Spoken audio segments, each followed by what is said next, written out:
families of special needs children all across this country, I have a message for you. For years, you've sought to make America a more welcoming place for your sons and daughters. And I pledge to you that if we're elected, you will have a friend and advocate in the White House.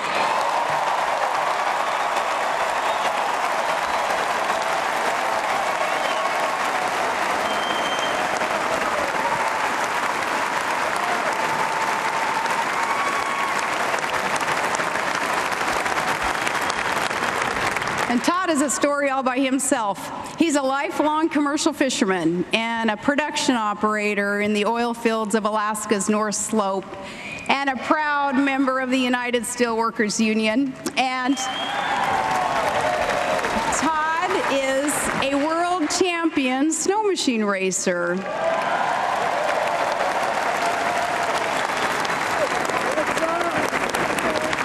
His Yupik Eskimo ancestry, and it all makes for quite a package. And we met in high school, and 2 decades and 5 children later, he's still my guy.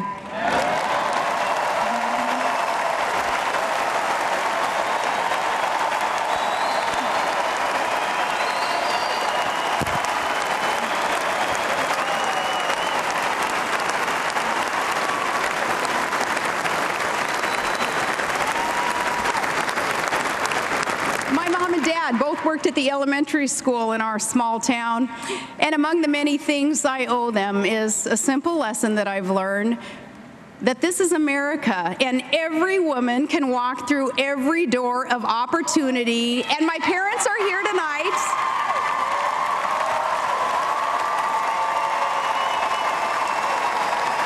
I am so proud to be the daughter of Chuck and Sally Heath.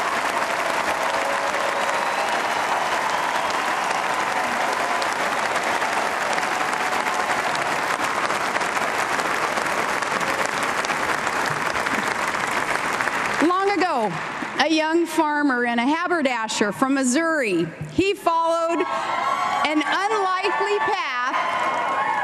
He followed an unlikely path to the vice presidency. And a writer observed, "We grow good people in our small towns with honesty and sincerity and dignity." And I know just the kind of people that writer had in mind when he praised Harry Truman. I grew up with those people. They're the ones who do some of the hardest work in America, who grow our food and run our factories and fight our wars. They love their country in good times and bad, and they're always proud of America.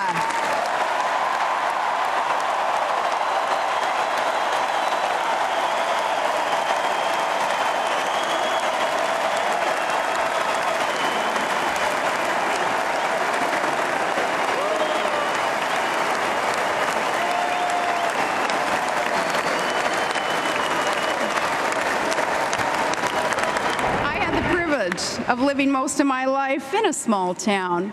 I was just your average hockey mom and signed up for the PTA.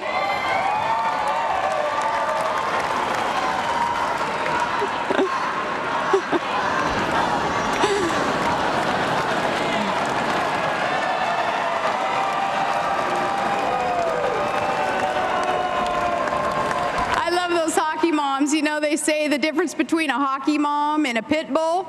Lipstick.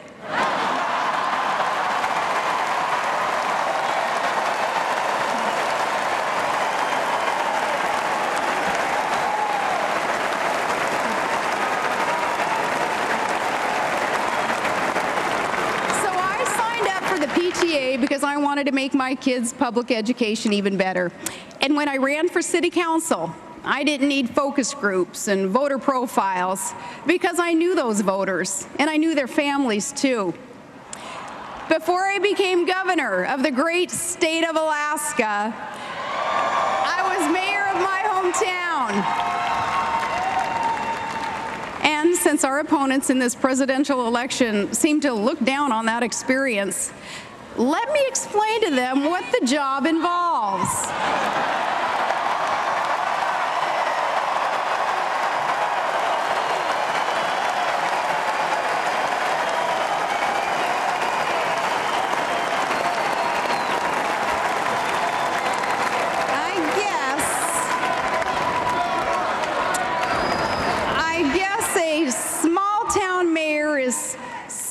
like a community organizer, except that you have actual responsibilities.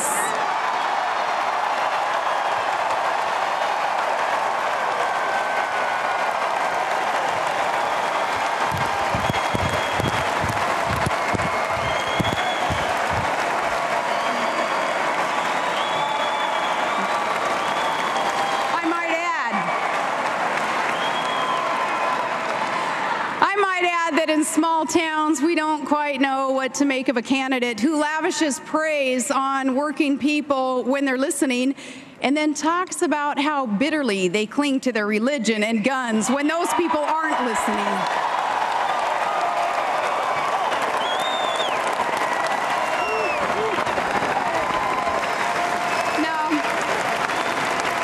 Tend to prefer candidates who don't talk about us one way in Scranton and another way in San Francisco.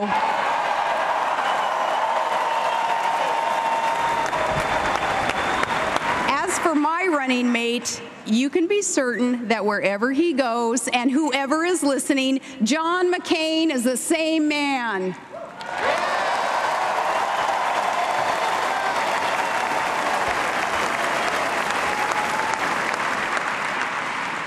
Well, I'm not a member of the permanent political establishment. And I've learned quickly these last few days that if you're not a member in good standing of the Washington elite, then some in the media consider a candidate unqualified for that reason alone. But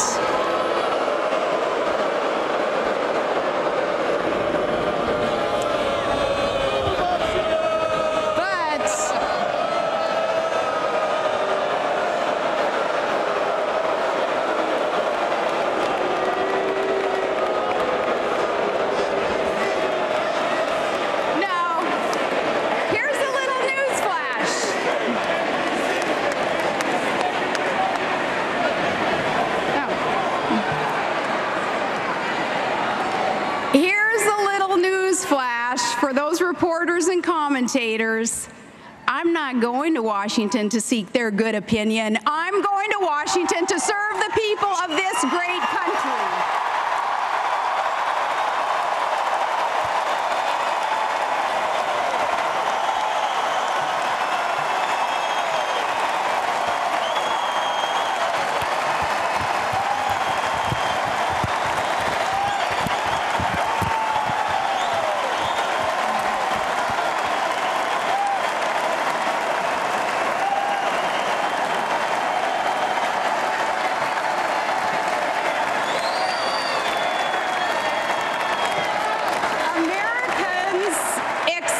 Us to go to Washington for the right reason and not just to mingle with the right people.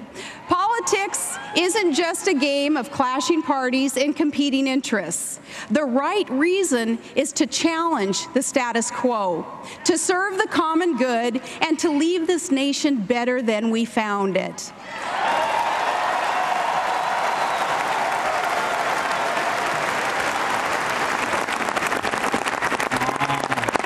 No one expects us all to agree on everything, but we are expected to govern with integrity and goodwill and clear convictions and a servant's heart.